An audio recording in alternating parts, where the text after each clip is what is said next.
안녕하세요. 815 모니터 가족 여러분, KB증권의 키맨 민재기 팀장입니다. 자, 또 한 주가 지났고요. 다음 주를 또 우리가 준비해야 되는 일요일 밤입니다. 이번 주는 드디어 이제 잭슨홀 미팅, 잭슨홀 심포지엄이 끝이 났고요. 끝남과 동시에 미국 증시의 변동성이 좀 컸죠. 그래서 오늘은 그 이야기도 좀 드리고, 그 다음에 이제 우리가 또 주식 비중과 현금 비중 조절에 참고를 하고 있는 지표인 하일드 스프레드까지 주간 단위로 업데이트를 하고요. 그리고 또 관심 가져볼 만한 섹터, 종목 이야기 하고 오늘 좀 마무리를 하도록 그렇게 하겠습니다. 자, 이제 8월이 마지막 주입니다, 이제. 그래서 다음 주는 또 9월도 겹쳐 있는 한 주인데요. 한 주 정리 저와 잘 한번 해보시기 바랍니다. 자, 먼저 화면을 한번 보시죠. 주식하기 지금이 참 좋은 환경인가 아닌가를 판단하는 데 있어서 우리 하일드 스프레드를 열심히 추적을 매일매일 하고 있습니다. 그죠? 그리고 항상 주간찐 시황에서는 제가 주간 단위로 추세적인 움직임을 보자라는 말씀드렸고, 오늘도 그 부분 업데이트를 해왔습니다. 자, 이 공포지수이고 위험의 시그널을 알려주는 하일드 스프레드는 이번 주에 이렇게 빨간불과 파란불이 엇갈리는 모습이었습니다. 주 초반에는 좀 상승하는 모습이었고요. 수요일과 목요일에는 살짝 쉬어가는 듯 했는데, 금요일날 아쉽게도 다시 4.60에서 4.65로 조금 튀어오르는 그런 모습이 나타났습니다. 자, 하일드가 다시 조금 튀어오르는 모습이 좀 나타났는데요. 제가 조금 확대를 해서 보여드리면, 지금 여기 추세대를 쭉 타고 내려오다가 계속 위험자산 쪽으로 돈이 들어가고 있었죠. 즉 공포지수가 안정을 찾는 흐름이었습니다. 근데 이번 주 들어와서 다시 좀 고개를 드는 모습이 나타나고 있죠. 그래서 이 부분이 지금 시장의 변동성을 좀 키우고 있다 라고 보시면 좀 좋겠습니다. 자, 그러면 이제 우리는 이 흐름을 체크하다가 어떤 흐름을 잡아야 될까요? 자, 이 상승 추세를 이렇게 이어가다가 하일드 스프레드가 이 상승 추세를 깨고 내려오는 그러한 그림이 되면, 이때와 마찬가지로, 이때 7월 초와 마찬가지로, 그러면 주식 비중을 조금 늘려볼까? 이런 고민을 해야 되는데, 지금 자리에서는 주식 비중을 크게 늘리기보다는 기존의 포지션 정도를 유지하시고, 제가 일정 부분의 현금 비중을 좀 유지하면서 가자라는 말씀을 이번 주에 계속 좀 드려왔습니다. 그래서 금요일까지도 하일드 스프레드의 흐름은 조금 악화되는 그림이었고, 안전자산 쪽으로 돈들이 조금 이동하는 그런 흐름이 나타났다 정도 참고하시면 좋겠고요. 자, 주간 단위로 한번 보시죠. 주간 단위로.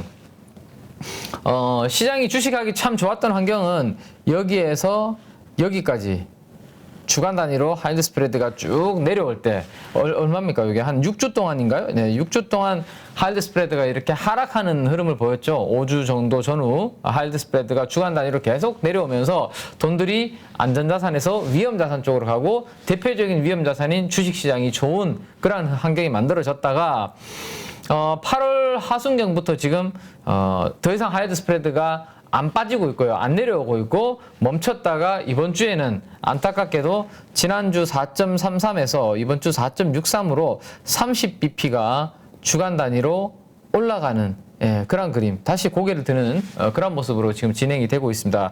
자, 이렇게 돼버리면 우리는 주간 단위로 추세적으로 하루하루의 변동성이 조금 있을 수 있으니까, 주간 단위로 추세적으로 상승하거나 주간 단위로 추세적으로 하락할 때가 우리가 이제 컨빅션 있게 좀 자신감 있게 베팅 사이즈를 늘릴 수 있는 구간인데, 자, 다음 주에 주간 단위로 이 스프레드가 어떻게 되는지를 참고를 좀 해야 되지 않을까 싶네요. 그래서 내일부터 이어지는 주 중에 의미 있는 하일드 스프레드의 하락 전환이 나타나지 않는다면 다음 주 주말까지는 이 주간 단위의 흐름을 점검을 좀 해야 되지 않을까 싶습니다. 자, 그래서 지금 주식하기 조금 불편한 환경이 이어지고 있다. 지난주부터 이번 주 좀 주식하기에 좀 편안한 환경이 아니라 불편한 환경이 이어지고 있으니, 우리는 조금 현금 비중을 어쨌든 만들어 놓고, 제가 주식 비중을 그대로 유지를 하자라고 말씀드리는데, 예를 들어서입니다. 요거 잠깐 말씀드리면, 자, 내가 주식 비중을 한 70% 가지고 있고 현금 비중을 내가 한 30% 가지고 있어요. 예를 들어서 그러면 뭔가 좀 새로운 종목이라든지 시장이 좀 괜찮은 종목이 나와요. 근데 자꾸 키맨이 주식 비중을 지금 늘릴 구간이 아니다라는 이야기를 하고 있죠. 그러면 이제 여기서 어떻게 해야 될까요?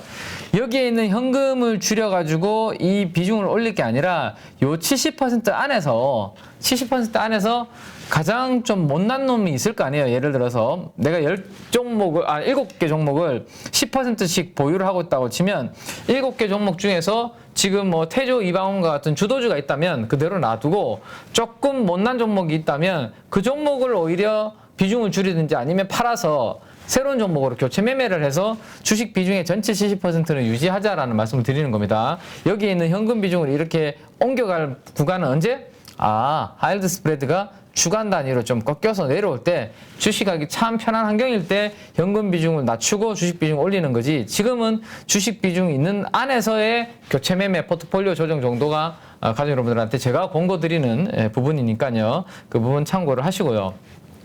자, 그래서 이번 주 금요일까지 나스닥 지수의 흐름과 미국 하이힐드 스프레드의 움직임을 다시 업데이트해서 그려와 보니 완전히 엇갈리는 모습이 반비례 모습이 좀 나타나고 있죠. 하이힐드 스프레드가 다시 지금 이렇게 올라가다가 잠깐 쉬었다가 다시 올라가니까 지금 미국의 나스닥 지수는 내려오다가 잠깐 반등하는 듯 하다가 지금 다시 지금 이번 주 금요일 날 큰 폭으로 흔들리는 그러한 모습 완전히 반대의 흐름을 그려주고 있습니다. 그러면 이제 미국의 나스닥 지수가 이렇게 올라가려면 당연히 이 하이힐드 스프레드가 지금 다시 꺾여서 내려와야 되니까요. 요거를 내일부터 이어지는 또 다음 주에 혹시 이러한 시그널이 나타날 수 있으니까 한번 점검을 하면서 우리가 아침 개장 전 방송에서 제가 말씀을 드리도록 하겠고요. 아직은 조금 보수적인 자세가 필요한 그런 움직임이다라는 거 보시면 좋겠고, 자, 저는 이제 이러한 유로 데이터를 가지고 하이힐드 스프레드를 계속 추적을 하고 있고 매일 아침 우리 가족 여러분들한테 보여드리고 있지만 지난번에 제가 한번 말씀드린 적 있죠.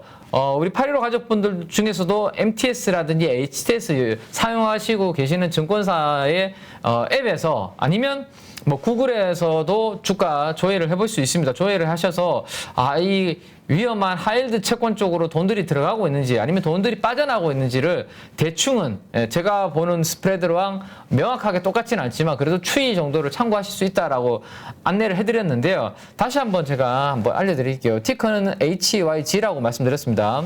저 HYG를 여러분들 뭐 그 종목명 넣는 데다가 우리가 애플을 사려면 AAPL을 입력을 하셔야 되죠. 그죠? 테슬라는 TSRL인가요? 갑자기 TSLR? 네, TSLR이죠. 헷갈리네요.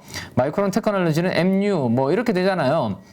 그래서 이런 티커명 넣는 자리에다가 HYG를 입력을 하시면 제가 보고 있는 이 차트를 가족 여러분들께서 똑같이 보실 수가 있습니다. 자, 5주 연속으로 시장이 좋았던 구간 한번 보시죠. 하이힐드 채권 쪽으로 돈들이 들어가니까 하이힐드 채권의 가격이 막 올라가잖아요. 이때는 주식하기 좋은 환경. 왜? 위험자산으로 돈들이 들어가고 있으니까. 근데 8월 중순부터 그 에너지가 지금 깨지고 있고 최근에 잠깐 반등 주는 듯 하다가 이번 주 금요일 날 다시 이렇게 찍어 누르는 에너지가 만들어졌습니다. 그래서 추이를 이 HYG라는 이 하이힐드 채권의 ETF의 가격의 동향을 보면서 참고할 수 있으니까 요거 다시 한번 상기를 좀 하시고 체크를 제가 말씀을 혹시나 먼저 안 드리더라도 스스로 한번 체크해 보시는 그런 습관을 한번 길러 보시면 좋을 것 같습니다. 자, 지난주 주간 찐시황에서 미국의 나스닥은 다이버전스가 만들어졌다라는 말씀을 드렸고 주가는 고점과 고점이 높아지는 움직임인데 보조지표는 고점과 이렇게 고점이 낮아지는 그림이니 요거는 상승의 에너지가 뭔가 분산이 되고 있다라는 말씀을 지난주 주간 찐시황에서도 제가 말씀을 드렸고요. 이번 주에는 좀 더 추세적인 약간의 조정 흐름이 나타나고 있다. 뭐죠? 그 추세적인 흐름을 보려면 우리가 주봉의 MACD 오실레이터의 그림을 보기로 했습니다. 그죠?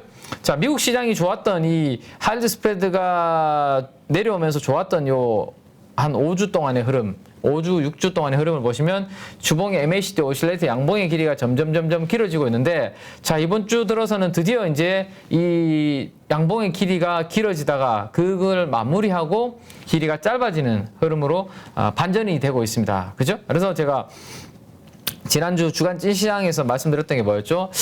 이 양봉의 길이가 거의 비슷하게 이제 붙고 있기 때문에 이제 양봉의 길이가 짧아지는 하락의 반전의 흐름 체크하셔야 되고, 나스닥의 에너지가 조금 분산이 되고 있다. 상승의 에너지가 분산되고 있으니까 지금부터는 하이드 스프레드도 올라가고 있고, 나스닥의 기술적인 에너지도 다이버전스 나왔죠. 주봉 MACD 오실레이터 꺾이고 있죠. 이건 경계심을 가져야 된다라는 말씀 드렸습니다. 그래서 이번 주에 더욱더 이렇게 길이가 짧아지는 그림이 명확해졌다. 그럼 다음 주도 요 흐름이 이어질 가능성이 높고, 추세적으로 요게 반전되기 전까지는 나스닥의 에너지가 아주 강하게 움직이긴 좀 어렵죠. 그죠? 그래서 지수보다는 미국도 종목별 흐름이 될 가능성이 높은 그러한 다음 주가 되지 않을까 싶네요.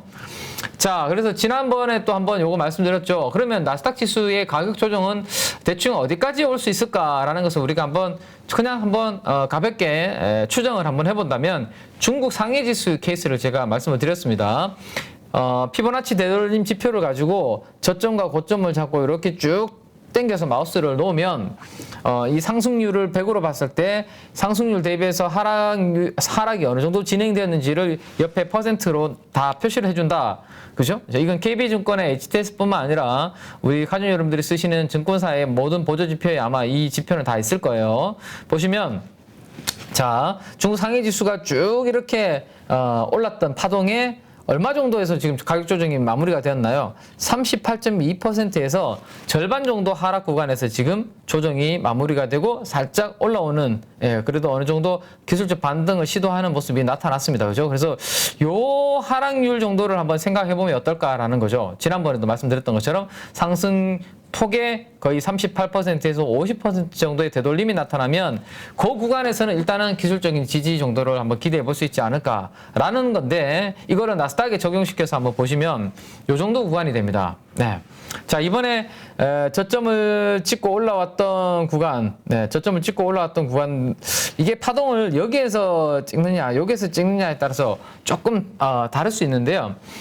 저는 이제 완전 바닥부터 한번 이번에 파동을 한번 그려봤고, 38.2%와 50% 정도의 되돌린 구간은 12,000포인트 아래가 내려가야 되네요. 그죠? 12,000포인트 아래로 내려가야 어느 정도 가격 조정이 일단은 단기적으로 좀, 가격 조정은 좀 일단락될 수 있는 기대감을 가져볼 수 있는 그 정도 구간이 상해 지수를 우리가 참고했을 때, 무조건 상해 지수가 거기에서 멈췄다고 해서 나스닥 지수가 멈춘다 이런 거 아니고 그냥 참고 삼아 이 피보나치 되돌림 지표를 한번 적용해서 보는 겁니다. 그래서 상승폭의 한 절반 정도까지가 되돌림이 나타나면 가격 조정이 일단은 그 시장이 무너지는 게 추세적인 하락 구간이 아니라면, 대세 하락 구간으로 들어가는 게 아니라면 보통은 상승폭 대비해서 한 절반 정도 빠지면 거기에서는 이제 지지를 받고 좀 반등 시도를 좀 하는 편이 있거든요. 종목도 마찬가지입니다. 그래서 지수도 그 정도 구간이 되려면 적어도 12,000포인트 아래로 내려와야 되지 않을까 정도 한번 열어두고 다음 주로 우리가 한번 대비를 해보자라는 말씀 드리겠습니다. 자, 지난주에 우리가 이제 보여드렸던, 제가 매일매일 개장 방송에서 보여드렸던 흐름은 이 하이드 스프레드의 채권의 가격이 이렇게 반등을 주다 보니까 시장이 전반적으로 다시 조금 좋아졌고, 그렇게 주식시장이 살짝 반등을 주니까 투자 심리가 중립 쪽에서 움직이는 모습이었습니다. 그래도 그죠? 근데 중립에서 이번 주 금요일 날은 어떻게 되었을까요? 네, 오래간만에 여러분들 두려움, 공포 구간으로 들어가는 거 보이십니까? 네.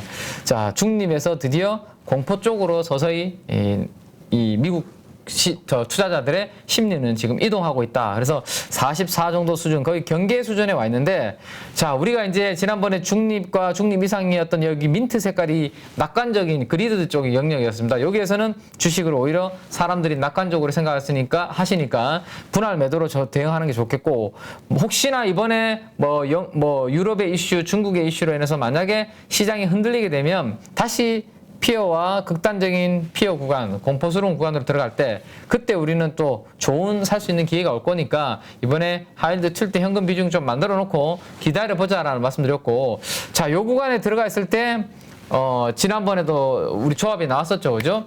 공포 구간에 있을 때 하이드 스프레드가 드디어 올라가다가 꺾일 때, 그때 우리는 이제 주식 비중을 좀 올리자라고 말씀드렸습니다. 그래서 이번에도 아마 요 어느 구간 안에 있을 때 하이드 스프레드가 꺾여준다면 그때 우리는 주식 비중을 좀 다시 좀 올리는 걸로 그렇게 한번 생각을 하고 저도 대응을 해드리도록 그렇게 하겠습니다. 자, 지금은 그렇게 이제 중립에서 약간 공포 쪽으로 이동을 하고 있다 정도 참고하시고요. 자, 그러면 왜 이제 이 금요일 날 조금 반등을 주는 듯 하던 주식시장이 금요일 날 폭삭 이렇게 내려앉았나에 대해서 간단하게 또 정리를 한번 일요일 날 해드려야 다음 주 준비가 되겠죠, 그죠? 그래서 잭슨홀 심포지엄 미팅이 끝났고 파월 의장의 코멘트가 연설이 우리나라 시간으로 금요일 밤 11시 이를 이후로 발표가 나왔습니다, 그죠? 그에 따라서 시장의 변동성이 매우 컸다라고 보시면 돼요. 특히나 조금 뭐 기존의 스탠스 정도만 유지하지 않을까, 혹시라도 또 그러고 약간 완화된 뭐 좀 비둘기적인 코멘트도 할 수 있지 않을까, 이런 기대감이 시장에 있었던 거고, 먼저 시장이 좀 반등을 줘버렸죠, 그죠? 먼저 보통 이런 이벤트 전에 주가가 차라리 빠졌으면 미리 반영이 좀 되었기 때문에 충격이 덜 할 수 있는데, 하필이면 잭슨홀이 있기 전에 주가가 먼저 올라 버렸잖아요, 그죠? 그러다 보니까 지금 그 부분을 다 반납하면서 떨어지는 그런 모습이 나타났는데, 한번 내용들을 한번 살펴보도록 하겠습니다. 자, 일단 페드가 컨티뉴 뭐 계속으로 한대요. 뭘 타이튼, 뭔가 긴축을 계속한다, 이러한 내용으로 이해를 하시면 되겠죠. 그러니까 공격적인 이러한 뭐 금리 인상, 물가를 잡기 위한 스탠스를 계속 타이트하게 가져간다, 이런 부분이 이번 잭슨홀 미팅의 가장 핵심 키워드다라고 보시면 될 것 같고요. 자, 파월 의장의 이번 그 코멘트의 핵심 발언 중에 한 8가지 정도를 정리가 된 내용들을 제가 한번 가져가 봤는데, 지금부터 간단하게 한번 살펴보고, 핵심은 이겁니다, 그냥. 네. 지금과 같은 물가를 잡기 위한 공격적인 이러한 긴축에 대한 스탠스를 계속 간다, 요겁니다, 핵심은. 네, 핵심인데, 요거를 위해서 설명해 놓은 8가지를 한번 우리가 살펴보면, 자, 아직까지 지금 금리 인상을 하거나 중단하거나 멈출 때는 아니다.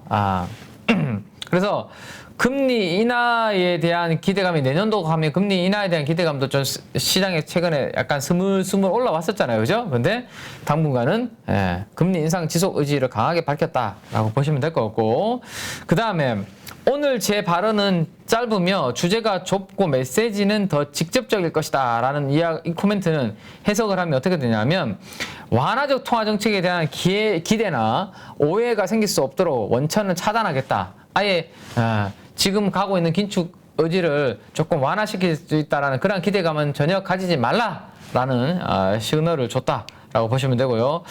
또 이제 높은 금리와 둔화 노동시장의 인플레이션 감소에 도움이 되는데, 그 반면에 가계와 기업 일정 부분은 좀 고통을 줄 수 있다, 이렇게 지금 금리를 올리는 부분이. 다만 물가 안정 없이는 더 큰 고통이 있을 수 있다. 자, 이 코멘트는 그러면 우리가 해석을 하면 어떻게 된다? 경제 피해가 좀 있을 수는 있지만, 가계나 기업들이 피해가 좀 있겠지만 그래도 금리 인상하겠다라는 뜻으로 해석을 하시면 되고요. 자, 그 다음에 이제 또 물가가 최근에 약간 인플레가 둔화되는 조짐이 7월 달에 나타났는데, 그거는 환영을 한다. 오케이. 하지만 한참 부족하다라는 코멘트를 했어요.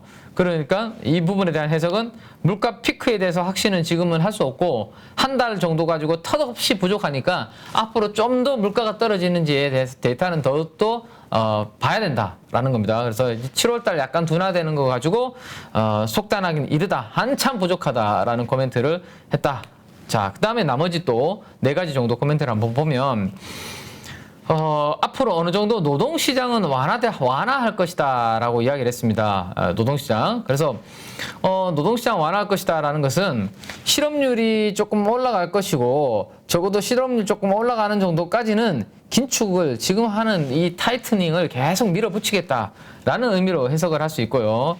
자, 그 다음 한번 보시면, 지금 우리 미국의 연준이 하고 있는 통화정책은 1970년과 1980년대에 배운 것을 기반으로 고인플레가 지속할수록 인플레 기대가 높아질 가능성이 높으니, 이 인플레를 잡기 끝날 때까지 지속을 하겠다 라는 거를 코멘트를 하셨습니다. 자, 그래서 요 코멘트에 대한 해석은 어떠냐면,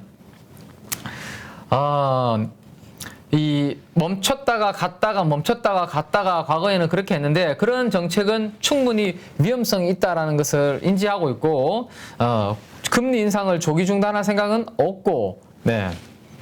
물가 목표인 2% 쪽으로 어느 정도 방향성이 명확하게 보일 때까지는 고금리 상황을 지속이 될 수 있다. 네, 이렇게 했습니다. 이런 뭐 발언들이 나오니까 시장이 주시장이 계속 장중에 흔들렸을 수밖에 없는 그런 상황인 거죠, 그죠? 그래서 그 정도 한번 보시면 될 것 같고, 그럼 9월 달은 어떻게 할 것인가? 금리 인상에 대해서 큰 금리 인상 가능하다고 한 적이 있는데 9월에 9월 금리 인상 폭은 앞으로 나올 때 데이터에 달려 있기 때문에 아직 결정된 건 없다. 그죠? 그래서 75bp 인상 가능성도 배제할 수는 없는데 인상폭은 데이터를 보면서 해야 된다. 이런 내용입니다. 그래서 50bp와 75bp 금리 인상 확률을 보면 지난 금요일 날 제가 보여드렸던 거와 별 달라지는 게 없었습니다. 여전히 75bp 금리 인상 확률이 60% 정도 초반 정도에 유지가 되고 있고요. 별로 크게 달라진 건 없었습니다.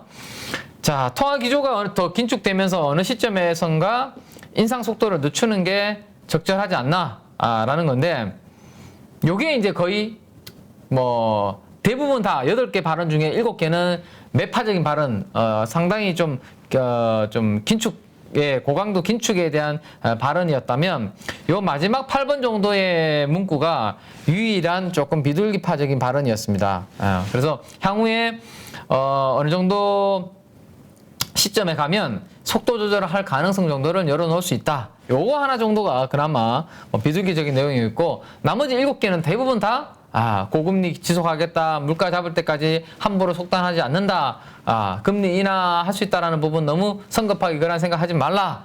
그다음 우리는 1970년과 1980년도에서 경험을 해봤기 때문에 계속 멈추지 않고 간다. 이런 내용들입니다. 그래서 그 부분 정도 한번 참고해 보시면, 이런 것들 때문에 이러한 매파적인 발언들로 인해서 미국의 금요일 날 잭슨 홀 이후에 주식시장이 많이 흔들렸구나라고 생각을 하시면 되고요. 자, 다시 한번 정리를 한번 해드릴게요.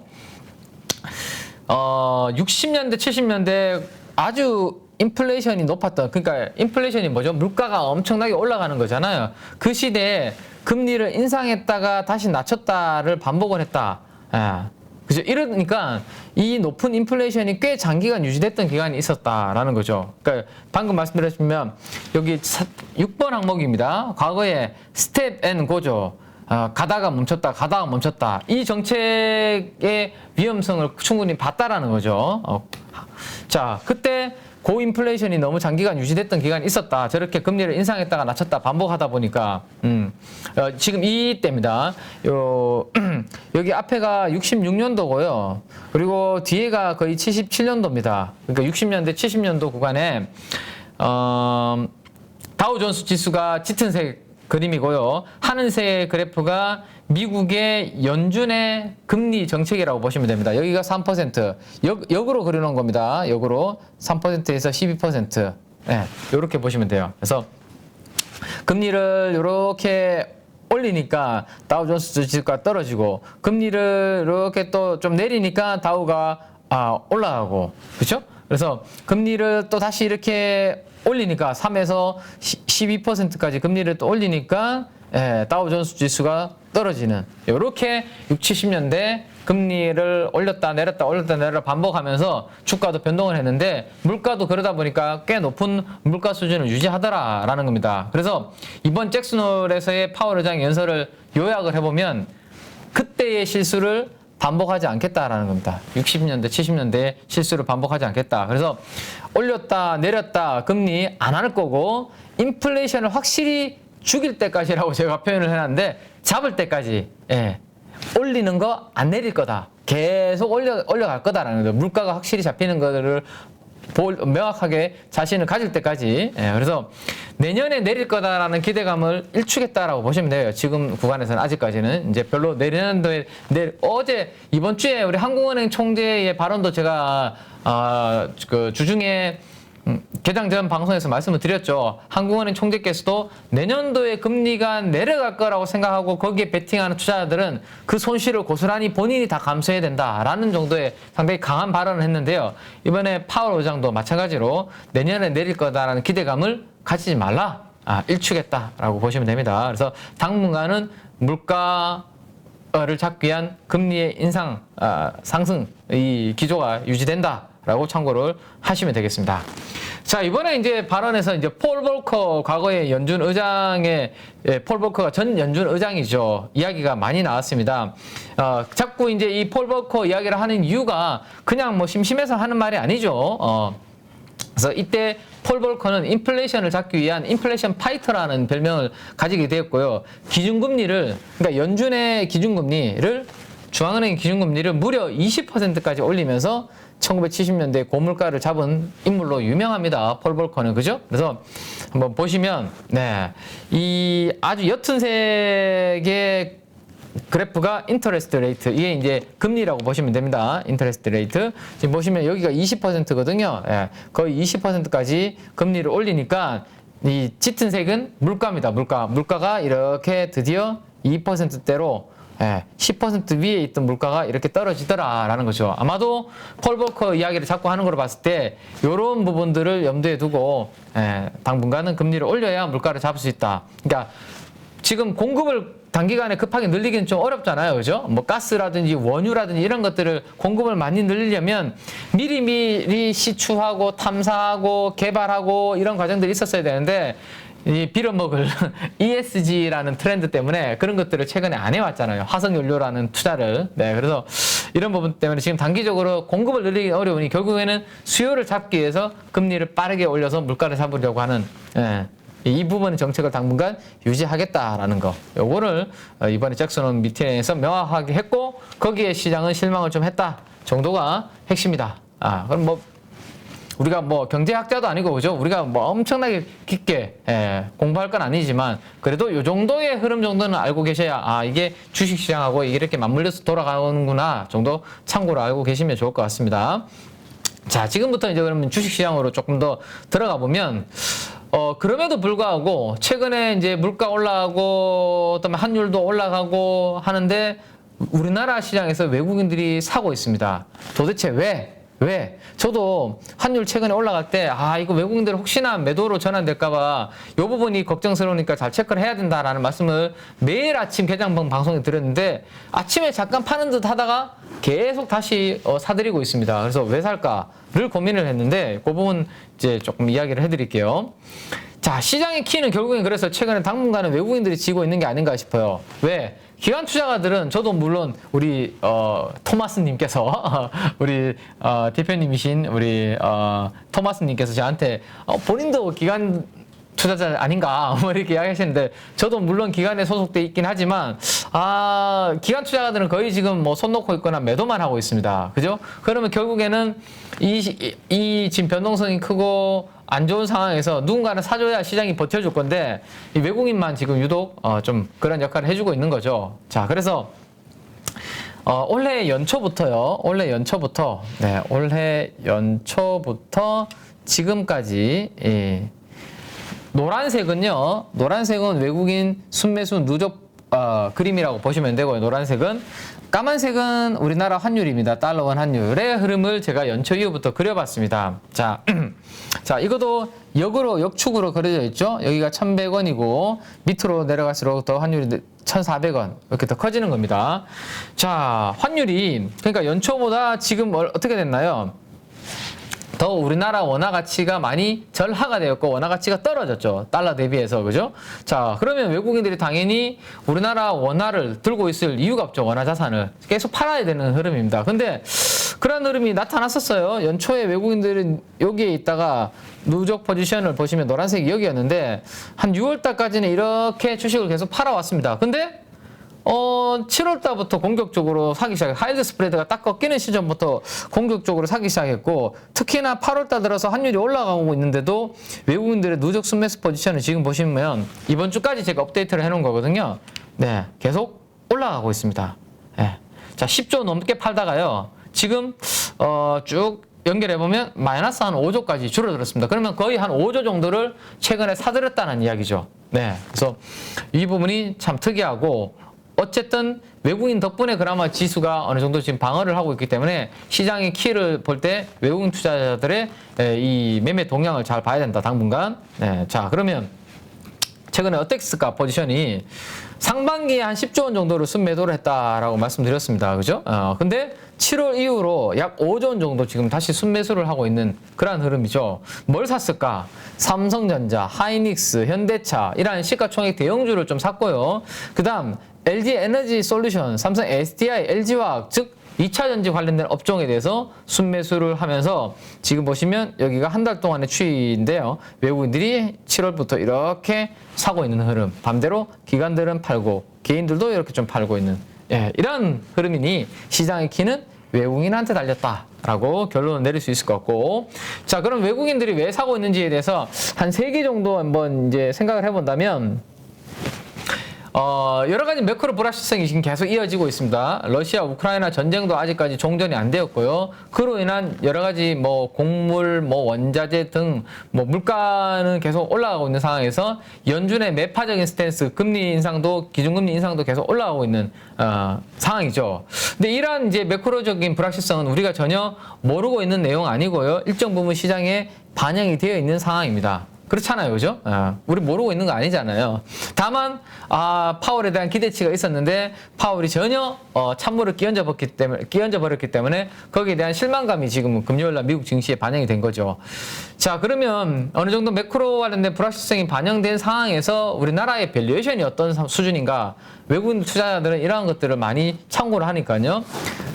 빨간색 그래프만 좀 보시면 될 것 같아요. 빨간색 그래프가 뭐냐면 포워드입니다. 앞으로 12개월 후에 벌어들일 이익 기준 대비해서 우리나라 기업의 전체 밸류에이션은 어느 정도인가, 퍼는 어느 정도 수준인가라는 것을 볼 수 있는데, 2020년 3월 달이 여기였습니다. 2020년 3월. 코로나 팬데믹 때 우리나라 그 퍼가, 포워드 12개월 선행 퍼가 8배, 7배까지 빠졌다가, 왜냐하면 주가가 너무 빠른 속도로 그때 2020년 3월달 폭락을 했잖아요. 1400포인트까지. 그리고 주가가 튀면서 이게 많이 밸류에이션이 올라갔었죠. 근데 지금 위치가 9배가 이번에 깨졌다가 6월달에 9배가 깨졌다가 다시 지금 9배 정도, 초반 정도 수준에 위치해 있습니다. 우리나라 퍼가 12개월 후에 벌어들일 전체 이익 대비해서 밸류에이션이 9배 정도 수준에 있습니다. 근데 요 정도 수준은 2009년도 이후에 2009년도 이후에 밸류에이션의 거의 평균 정도 수준? 아니면 그거보다 조금 낮은 수준? 높지 않은 수준이라는 거죠. 9배 수준이라는 것은. 물론 우리나라 밸류만 봐서는 안 되고 다른 나라들과 상대적인 비교도 해야 되지만, 우리나라 8배, 9배라는 수준 자체가 과거에 항상 아마 이번에 코로나 팬데믹이라든지 과거에 엄청나게 큰 이벤트를 제외하면 8배, 9배 정도 수준이 거의 우리나라 하단이었는 경우가 많았기 때문에 외국인들은 그런 펀더멘탈 밸류에이션 수준을 보고 좀 들어오고 있는 게 아닌가라는 생각이 좀 있고요. 자, 또 하나는 미국 인플레이션 감축 법안, IRA라고 하잖아요. 그죠? 네. 요거가 이제 미국에서 엄청나게 드라이브를 걸고 있지 않습니까? 바이든 행정부가. 근데 이 법안에 관련된 수혜 산업이 우리나라 기업들의 수혜가 어느 정도 많이 예상이 되기 때문에 그와 관련해서 펀더멘탈을 보고 좀 들어오는 부분도 있지 않을까라는 생각입니다. 자, 이 핵심은 뭐죠? 미국에서 생산을 해라라는 거고, 미국에서 나오는 자원을 활용해야라는 거고, 중국의 의존도를 줄여라, 이런 내용들이 핵심 포인트입니다. 그죠? 그러면 미국의 생산 기지를 보유하고 있거나 증설을 계획 중인 기업들, 우리나라 기업들이 그 수혜를 볼 수 있는데, 2차 전지 쪽에서 LG 에너지 솔루션이 있을 거고, 신재생 쪽에서는 하나 솔루션이 있을 거고, 자동차 쪽에서는 아직까지 시간이 조금 있어야 되지만 현대차 같은 기업들이 있고, 근데 이런 것들이 바로 외국인 순매수가 들어오고 있는 업종이고, 그 관련된 종목들이 여기에 있는 거죠. 예를 제가 하나만 넣어놨는데요. 하나솔루션입니다. 원래 하나솔루션은 셀과 태양광, 셀과 모듈을 주력으로 하는 업체인데, 지금 어디까지 하려고 하죠? 셀과 모듈보다 그 앞단에 있는 원재료인 폴리실리콘부터 인곳 웨이퍼까지 REC 실리콘이라는 회사를 인수해서 태양광의 전 밸류 체인을 미국에서 생산하려고 하는 움직임을 지금 계속 착착착 진행을 하고 있습니다. 당연히 그러면 이제 이 인플레이션 감축 법안의 수혜주가 하나솔루션이 될 수밖에 없는 거죠. 네. 그래서 프렌드 쇼어링이라는 이제 용어가 새롭게 좀 나오고 있는데요. 나와 친한, 프렌드는 친구잖아요. 그죠? 그래서 나와 친한 국가들 중심으로 공급망을 재편하겠다라는 것이 미국의 프렌드 쇼어링입니다. 이거는 이제 중국을 배제하겠다라는 거죠. 지금은 예전에는 중국을 중심으로 해서 그런 공급망이 많이 있었는데 미중 간의 갈등이 심화되다 보니까 이거 우리한테 조금 문제가 생길 수 있겠는데 그러면서 다시 우방 국가들을 중심으로 공급망을 재편하려고 하는 움직임, 프렌드 쇼어링의 수혜 국가로 한국이 부각될 가능성이 외국인 투자들이 이 고환율에도 불구하고 좀 순매수를 유지하고 있는 두 번째 이유 정도 한번 생각해 볼 수 있을 것 같고요.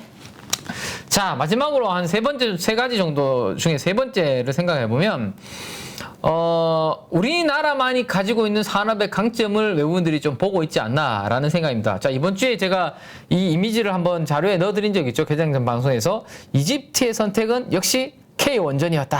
뭐 이런 겁니다. 네. 그래서 지금 원전 수출을 위해서 정부에서 열심히 지금 노력을 많이 하고 있는데 이러한 부분들을 원전을 수출할 수 있는 나라가 글로벌리 가족 여러분들 엄청나게 많을까요? 아니에요. 손가락에 이렇게 꼽을 정도입니다. 원전을 수출할 수 있는 기술력을 가지고 있는 나라. 자, 그 다음에 경공격기와 같은 이러한 이제 비행기에 뭐 훈련할 수 있는 그런 비행기라든지 아니면 뭐 대포, 그 다음에 전차, 뭐 이런 방산 관련된 부분들을 수출할 수 있는 나라가 몇 개나 될까요? 세계에서? 그것도 손에 꼽습니다. 그래서 이러다 보니까 뭔가 한국만이 가지고 있는 강점을 가지고 있는 산업들의 앞으로 신규 수주가 많이 좀 수출이 모멘텀이 늘어날 수 있겠네. 이것 또한 외국인들의 매수세를 자극하고 있는 게 아닌가 싶습니다. 그래서 최근에 K방산, K원전 같은 수출들, 그죠? 이런 것들도 외국인들이 좀 우호적으로 보고 있는. 그래서 요렇게 한 세 가지 정도를 저는 한번 요약을 해봤는데, 가족 여러분들께서도 한번, 일요일 밤에 제 방송이 끝나고 나면 가볍게 또 차 한잔 드시면서 또 고민해 보시면 좋지 않을까 싶네요. 자, 그러면 이제 다음 이제 주제로 넘어가 보면 제가 이제 이 ESG를 가지고 요렇게 돌아다니는 키워드를 뽑은 재밌는 게 있어서 한번 가져가 봤습니다.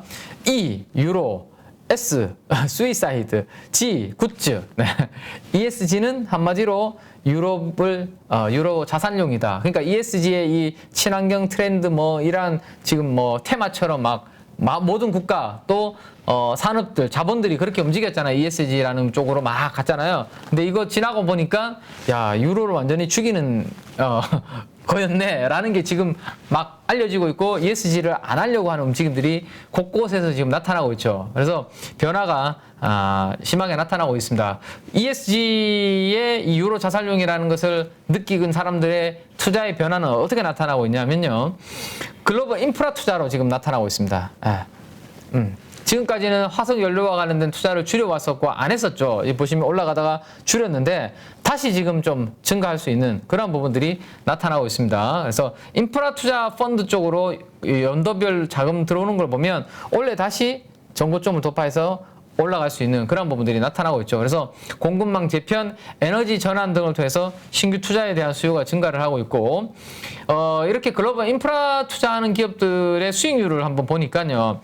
전체 파란색이 전체 월드 지수입니다. 모든 업종의 세계 지수인데 연초 이후가 100이라면 100보다 지금 아래에 있잖아요. 그러면 마이너스죠, 마이너스. 근데 MSCI 월드 인프라스트럭처 이 지수가 있는데요. 이거는 지금 플러스 마이너스로 왔다 갔다 하다가 플러스권으로 살짝 돌아서고 있습니다. 즉 인프라 투자 기업들의 성과는 아웃퍼폼을 전체 시장 대비해서는 아웃퍼폼을 보이고 있다는 거죠. 뭔가 자금들이 들어오고 이 산업에서 뭔가 움직임이 서서히 나타나고 있다는 것을 느낄 수 있습니다. 그래서 인플레이션 감축 법안의 수혜가 될 수 있는 이러한 쪽으로 돈들이 들어오고 있고 특히 최근에 이러한 산업재 쪽, 조선이라든지 이러한 인프라 투자와 관련된 쪽으로 돈들이 좀 관심이 커지고 있다. 그래서 태조 이방원도 탄생을 하게 된 거고 8월 달에 코스피 업종별 외국인 유입 강도를 봐도 운수 장비 업종, 기계 업종, 비군속 광물 업종 다 뭐죠? 이들이 바로 인프라와 관련된 투자와 관련된 부분이다. 라고 참고를 하시면 되겠습니다. 자, 그렇게 인프라와 관련된 투자가 어느 정도 진행이 되고 난 다음에 제가 여기서 한번 이미지를 하나 그림을 하나 보여드리면 제가 이제 지난주 금요일인가요? 이번 주가 아니라 지난주 금요일 날 제가 이제 코엑스에서 동아일보 주체로 강연해달라고 해서 강연을 했던 그 자료 중에 하나를 보면 이 부분을 참고해 보시면 좋아요. 자, 요게 이제 과거에 2005년도부터 2008년도 사이에 뭐죠? 네, 설비 투자 사이클입니다. 조선, 철강, 건설, 해운 전반적인 인프라 투자, 이건 중국발이었죠. 그때는 중국에서 인프라 투자가 막 확대되면서 이 관련된 섹터가 주가가 많이 올랐던 때입니다. 어느 정도 저렇게 인프라 투자가 끝나고 난 다음에 물가와 유가가 어느 정도 안정을 찾으면서 어떻게 됐죠? 그 다음에 주도했던 테마가 처음에 2003년도에서 2008년도까지는 이러한 인프라 투자 관련된 테마가 주도를 했다가 그 다음 테마는 결국 물가와 유가가 안정되면서 자동차와 화학, 이러한 차화정 테마, 그때 2009년도부터 2011년도까지는 그러한 테마가 강세를 보였거든요. 그래서 이번에도 이렇게 투자를 열심히 지금은 하는 분위기잖아요. 아직까지. 그죠? 이렇게 투자를 어느 정도 하고 일단락이 되면 그 다음에 물가가 어느 정도 잡히는 조짐이 나타나면 그때부터 아마 이러한 우리 내구재들, 그리고 특히나 IT 그런 디바이스들, IT 기기들한테 수요가 이제 갈 거예요. 내 돈이 이제 그쪽으로도 간다라는 거죠. 그럼 그때부터는 이제 그 관련된 섹터를 좀 봐도 돼. 그때부터는 추세적인 상승이 나타날 수 있겠죠. 그래서 그러한 시차가 좀 걸린다. 산업의 투자의 순서도 시차가 좀 걸릴 수 있다라는 거 참고를 하시고. 자, 그래서 그 부분을 관련해서 업데이트를 좀 드리면, 자, 이 인프라 투자와 관련된 부분에 우리가 아이디어를 연속해서 한번 가져가 본다면, 이번 주에 우리 두산 에너빌리티와 같은 원자력 관련주들이 좀 강하게 움직였지 않습니까? 그래서 거기에서 아이디어를 하나 연속으로 좀 가져가 보면, 두산 에너빌리티는 어쨌든 원자력만 하는 게 아니라요. 지금 그림을 하나 보여드릴까요? 네, 지금 보시면 발전 플랜트 전반적으로 두산 에너빌리티는 하고 있습니다. 원자력뿐만 아니라 다양한 발전 플랜트를, 그래서 거기에 들어가는 주기기라든지 보일러, 발전기 이런 것들을 HRSG 같은 이런 부분들까지 다 하고 있거든요. 그래서 여기 보시면 제가 자료에 넣어놨으니까 한번 보시면 터빈도 하고 있죠. 두산 에너빌리티 있죠. 자, 보일러도 두산 에너빌리티 있죠. 발전기도 있죠. 네, 또 HRSG, 그러니까 고온의 배기가스의 열에너지를 회수해가지고 다시 전기 터빈을 구동하는 데 사용되는 HRSG도 두산 에너빌리티가 있죠. 전반적으로 이러한 이제 플랜트에 이 두산 에너빌리티는 하고 있다라고 보시면 됩니다. 네. 거기다가 두산이 또 하고 있는 것 중에 여기 발전 설비 원자력 쪽 있죠. 그래서 이게 인프라 투자 뭐 이런 부분에 전반적인 수혜가 될 것이고, 자, 중국이 지금 뭐 또 엄청나게 경기 부양하기 위해서 인프라 투자한다라는 거, 결국은 부동산을 살려야 되거든요. 그러면 결국에는 부동산 경기 부양을 낼 수밖에 없고, 뭐 투자가 많이 들어간다 발표가 나왔죠, 이번 주에. 거기에 들어가는 것들이 또 이런 굴삭기, 물론 두산 바켓은 주로 어디에 하죠? 미국에서 많이 하는 부분이 있습니다. 그래서 이런 건설 기계 부분도 있고요. 그 다음에 퓨어셀 부분도 있고, 네. 자, 그 다음에 두산도 방산이라는 부분이 있습니다.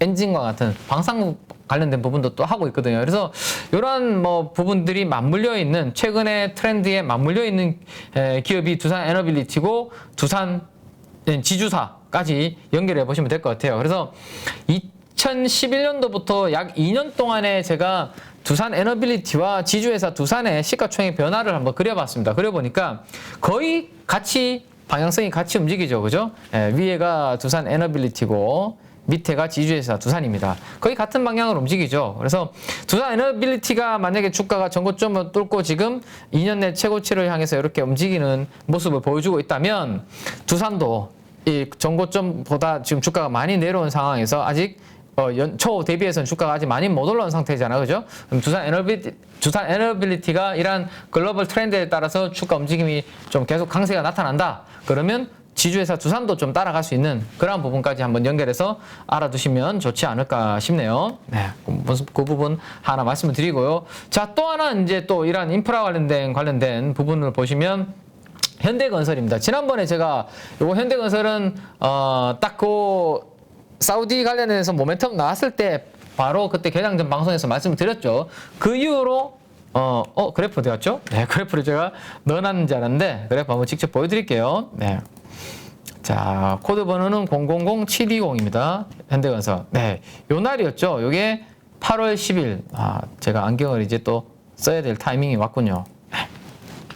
자, 안경 잘 쓰고 말씀드릴게요. 자, 색깔을 좀 바꾸겠습니다. 여러분들 좀 보시기 편하게. 네.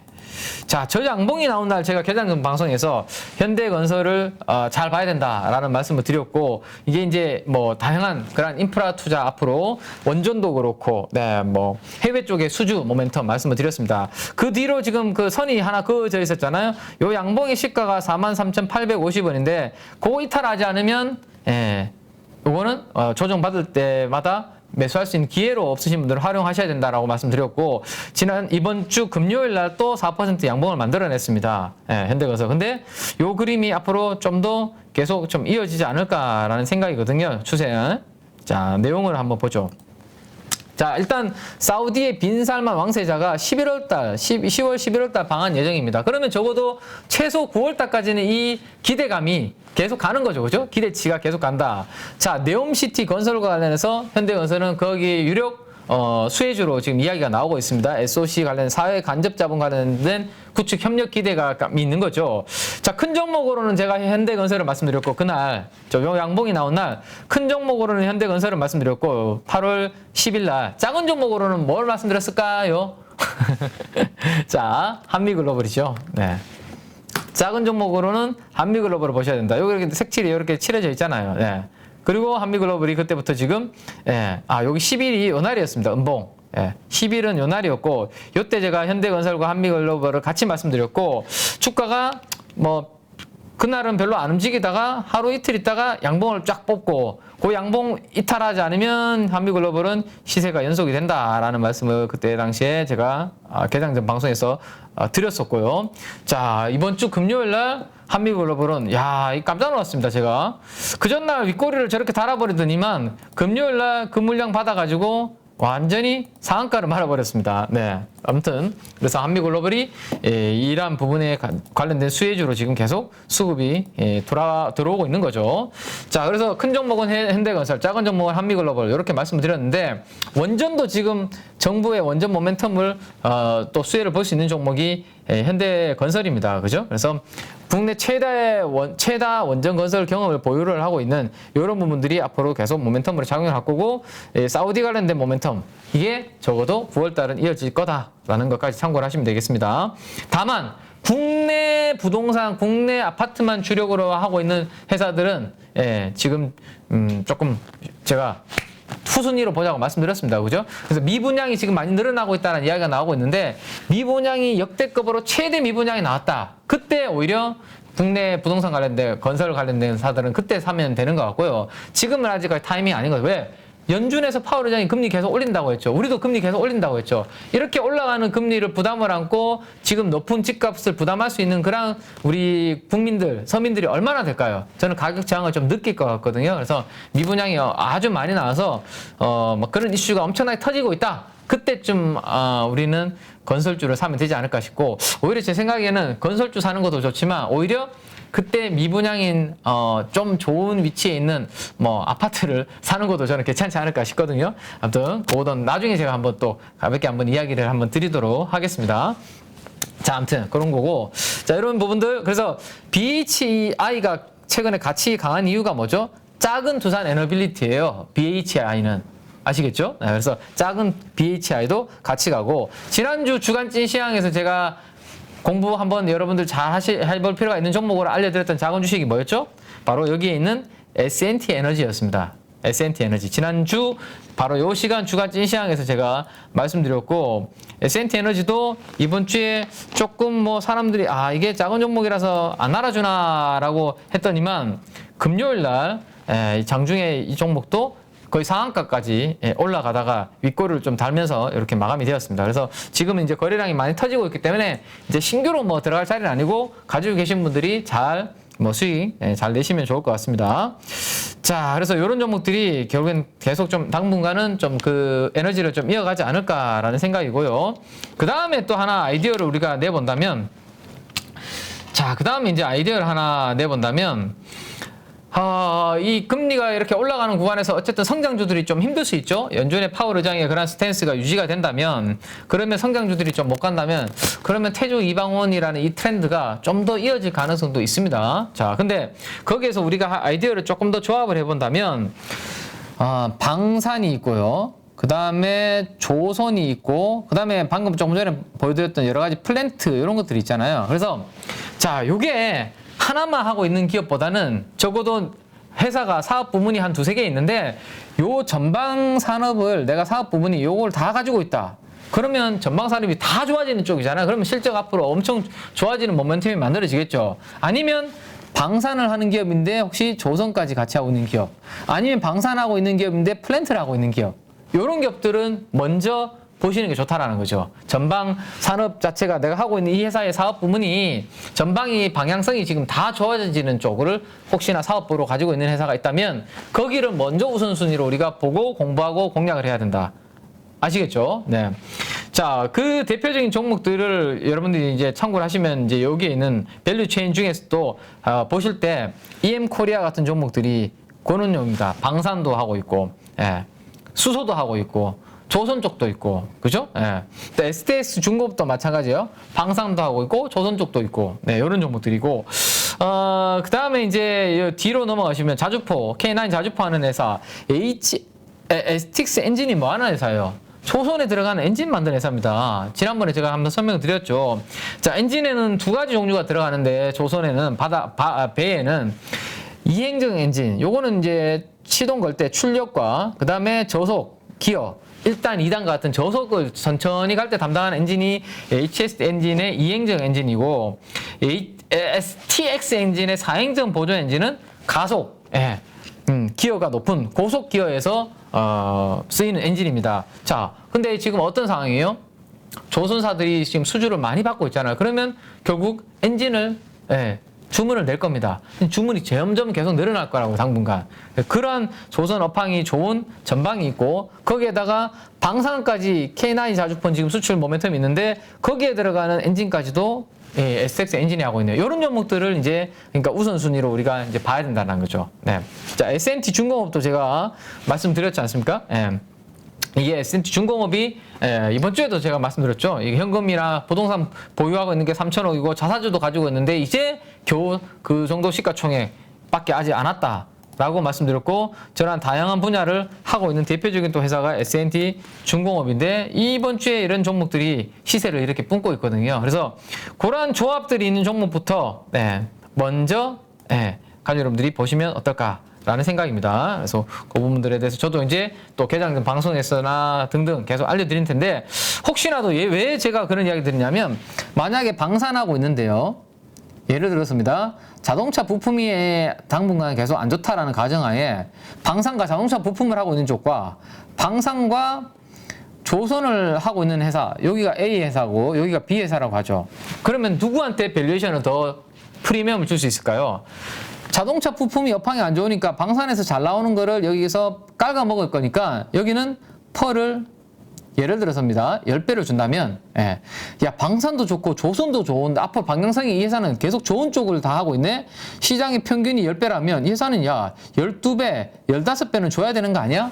이런 밸류에이션 프리미엄을 줄 수 있다는 거죠. 그래서 이런 조합이 있는 회사들을 잘 찾아내고 저도 찾아내서 여러분들한테 계속 앞으로 소개를 해드리도록 그렇게 하겠습니다. 자 그래서 9월 달에 상승과 하락 요인 간단하게 요약을 좀 해드리면 9월 달 하락 요인도 결국은 에너지 가격이 이슈가 계속 될 것 같아요. 에너지 가격 상승으로 인해서 유럽의 경기 침체 우려감 이런 부분들에 대해서 계속 이슈가 좀 되지 않을까 싶습니다. 그래서 그 관련해서 좀 아이디어를 하나 얻어본다면 결국 가스죠, 가스.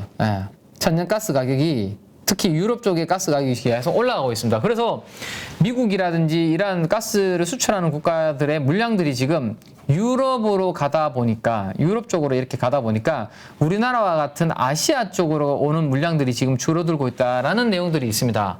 자, 그러면 우리나라도 이러한 가스 대란에서 조만간, 저 추워서 오늘 잠바가 아니죠. 이거 표준어는 잠바가 아니고 점퍼인가요? 점퍼? 네, 이렇게 어쨌든 웃도리를 제가 입고 왔잖아요. 점점 추워지고 이제 난방을 해야 되는 시즌은 우리 난방 주로 뭐로 하나요? 가스로 하잖아요, 가스. 근데 우리도 지금 가스가 좀처럼 공급이 원활하지 않을 가능성, 가스 가격이 올라갈 가능성, 이러한 부분들이 생길 수 있다는 거죠. 그러면 여기에서 우리가 파생할 수 있는 9월 달에 또 하나의 아이디어는 당연히 한국가스공사. 그죠? 한국가스공사. 그 다음에 대성에너지. 그 다음에 또 뭐 있을까요? GSE. 네. 이런 종목들이 다 가스 관련된 아이디어입니다. 그래서 9월 달에 이 에너지 가격 상승세가 지속이 되어서 저 부분이 확산이 된다면 이러한 관련주들의 우리의 움직임도 잘 봐야 되는 그러한 찬바람이 불고 난방에 대한 이제 니즈가 올라가는데 아시아 쪽으로 지금 가스가 제대로 안 오고 있다. 그러면 우리도 이러한 공급 대란 이슈가 분명히 뉴스에서 거론될 때가 올 겁니다. 그때 이 관련주들이 튈 수 있기 때문에 잘 한번 모니터링이 필요하지 않을까 싶네요.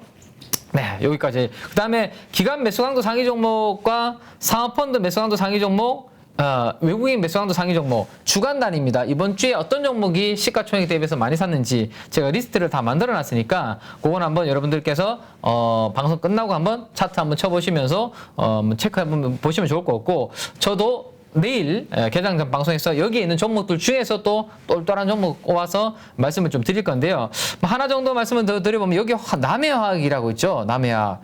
요거 이제 이번 주 주중에도 말씀드렸지만 비료 관련된 부분이잖아요. 그죠? 비료. 근데 지금 이 이슈가 나고 있는 게 유럽에서 천연가스 가격이 너무 올라가니까 천연가스에서 나오는 게 암모니아고, 암모니아가 비료를 만드는데 원료로 사용이 되는데 이게 원활하게 안 되고, 그래서 공장을 중단한다, 물량을 줄인다, 이런 이야기들이 나오니까 비료 관련주들이 지금 움직이고 있잖아요, 다시. 그죠?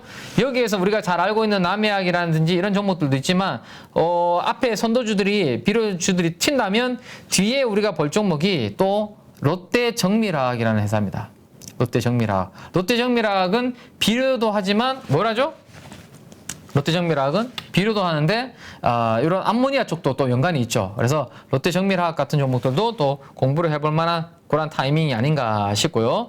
그 다음에 최근에 이제 그 IT 쪽 종목들이 지금 좀 바닥을 찍고 좀 움직이는 종목들이 좀 나오고 있죠. IT에서도. 저는 이제 반도체 장비 중에 HPSP를 이번에 1조 정도 부분에서 좀 오버행 이슈로 흔들릴 때 좀 관심을 가지고 사자라는 말씀을 드렸는데, HPSP와 함께 하반기 실적 호전주로 기대해 볼 만한 종목은 IT주 중에서는 제우스라는 반도체 또 장비주가 있습니다. 제우스. 네.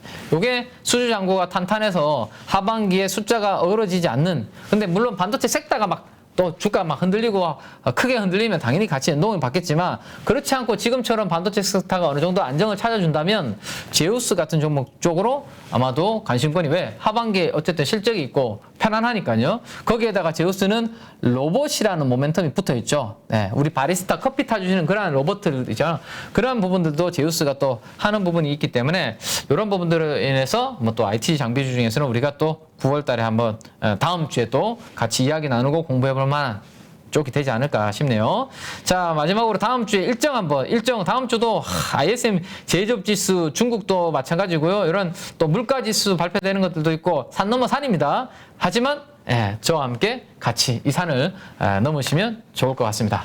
자, 주간지 시황 이렇게 또 한 주 동안의 흐름과 금요일날 나왔던 잭슨홀과 관련된 이슈들, 그 다음에 우리가 앞으로 또 9월달에 어떤 쪽의 방향성을 봐야 될지, 앞으로 글로벌 트렌드의 방향성이 좋아질 산업들에 대한 간략한 코멘트를 드렸으니까 이 부분 잘 참고하셔서 우리 가족 여러분들 9월달 한 달도 좋은 성과 있으시기 바라고요. 또 일교차가 많이 심해지니까 건강관리 잘 하시기 바랍니다. 저는 내일 개장 전 방송에서 다시 인사드리겠습니다. 지금까지 KB증권의 김앤 민재기 팀장이었습니다. 감사합니다.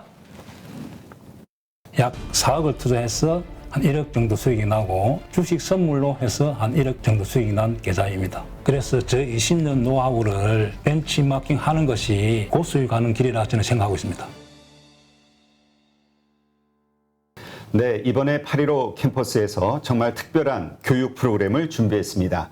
많은 분들이 고민하시죠. 어디에서 사야 되는지, 그리고 얼마에 팔아야 되는지, 이것을 몰라서 참 많은 돈을 잃는 경우들이 있습니다. 그리고 좋다고 생각해서 샀는데 결국 그 자리가 물리는 경우도 있고요. 그래서 우리 영상에서도 여러 번 소개해드렸던 공매도의 고수시죠. 물론 공매도뿐만이 아니라 일반 매수와 관련된 투자자로서도 상당한 수익을 얻고 계시는 분인데요. 그래서 이번에 김용옥 저자님과 함께 우리 많은 개인 투자자들이 실력을 높이고 어떤 시장 환경에서도 돈을 벌 수 있는 전천후 투자자가 될 수 있는 그러한 기회를 준비했습니다. 안녕하세요, 대표님. 네, 안녕하세요. 잠깐 말씀드렸지만 시장이 상승을 하든 그다음에 하락을 하든 어느 쪽으로든 돈을 벌 수 있는 기술, 기법이라는 거.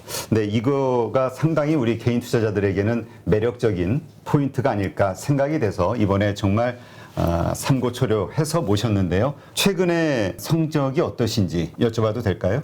저는 전업 투자자이기 때문에 그냥 월 단위로 손실 난 달이 거의 없다시피 합니다. 그래서 꾸준하게 수익을 내고 있습니다. 최근에 제가 공매도에 대해서 주간 동화하고 대담을 했는데 거기에 그 계좌 인증을 하라 해서 제가 계좌 인증을 한 계좌가 2개가 있습니다. 그것을 자료로 첨부하겠습니다. 자, 이게 계좌 보면 하나는 CFD 계좌 약 4억을 투자해서 한 1억 정도 수익이 나고 주식 선물로 해서 한 1억 정도 수익이 난 계좌입니다. 아, 네. 그럼 2월 달에만 2억 정도의 수익을 올리셨다. 예, 대표적으로 이제 공매도 자리를 잘 잡으면은 그렇게 수익이 난다는 것을 제가 보여준 거죠. 그래서 정말 시장이 떨어지거나 혹은 상승하거나 양쪽에서 이제 돈을 벌 수 있는 그런 기법을 가지고 계시기 때문에 상당히 특별하다. 저도 그렇게 생각이 되는데요. 공매도와 일반적인 우리 주식 투자 이 양쪽을 다 같이 하는 투자를 하고 계시는 건가요? 지금 현재도? 예, 저는 지금 매수와 매도, 공매도를 다 반반 정도 합니다. 손흥민 축구 선수가 축구를 잘하는 이유가 왼발, 오른발 사용하기 때문에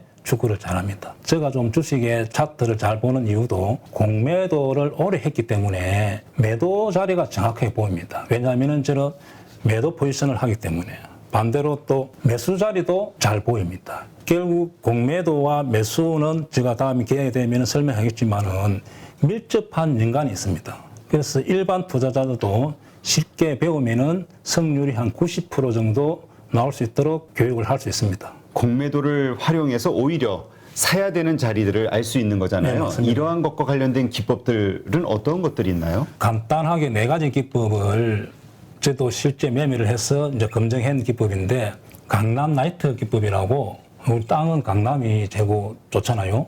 그렇죠. 차트상에서도 그런 강남 자리가 성률이 한 80%, 90% 오는 자리가 있고 신고가 자리. 네. 또 하나는 급락에서 턴, 그 다음에 윗꼬리 거래 극강 기법이라고 4가지 기법을 통해서 매수로서는 충분히 개인들이 수익을 낼 수 있습니다.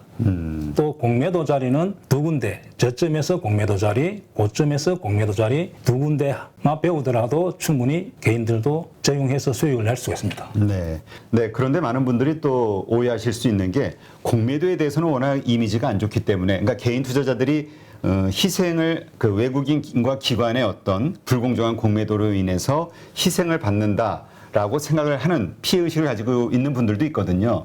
그러나 이 공매도에 대해서 명확하게 이해를 하고 있다면 공매도를 쳐서 돈을 버는 것도 가능하지만 공매도 치는 자리를 피할 수 있는 안목이 생길 수도 있는 거겠죠? 제가 이제 공매도를 안 하더라도 공매도 치는 자리를 알기만 하더라도 개인들이 매수를 실수 안 하기 때문에 계좌의 수익에 큰 도움이 됩니다. 네. 모든 주식 거래를 코스피 300, 그다음에 코스닥 200, 소위 우량주 중심으로만 한다라고 말씀하셨거든요. 거기에는 뭐 어떤 특별한 이유가 있을까요?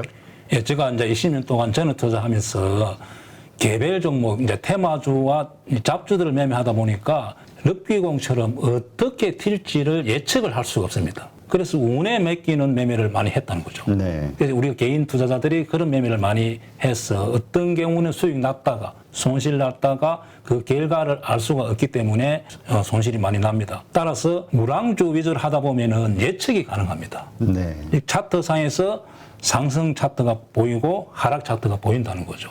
그래서 코스피 300, 코스닥 200, 즉 500종목 이내에서만 주로 매매를 하기도 하고 교본에 교육할 예정입니다. 수강생들이 등록을 하게 되면 VOD 강의를 들으면서 그 다음에 월 2회 우리 저자님과 실시간 소통을 하면서 배워나가게 되는데 그 기간 몇 개월 정도 배우면은 우리가 그래도 이 교육 과정을 마무리하게 될까요? 저랑 단기 교육을 받고 저 매매하는 거와 여러분들 매매했던 교육생들 같이 피드백을 받아야만 실력이 좋아지고 결과가 좋게 나온다 봅니다. 그래서 한 12개월 정도 교육을 마치면은 회원들의 한 90% 정도가 수익을 날 수 있도록 그런 교육생을 제가 만들고 싶습니다. 이 영상을 통해서 우리 8.15 캠퍼스에서 진행하는 김용옥 저자님의 투자 기법을 배우려고 관심을 가지신 분들, 이런 분들에게 마지막으로 한 말씀 하신다면 어떤 말씀이 있을까요? 자, 주식을 어렵게 배우려고 하지 마시고 고수의 기법을 벤처마킹 하는 것이 시간과 경제적으로 전략이 됩니다. 그래서 저 20년 노하우를 벤치마킹 하는 것이 고수익 가는 길이라 저는 생각하고 있습니다.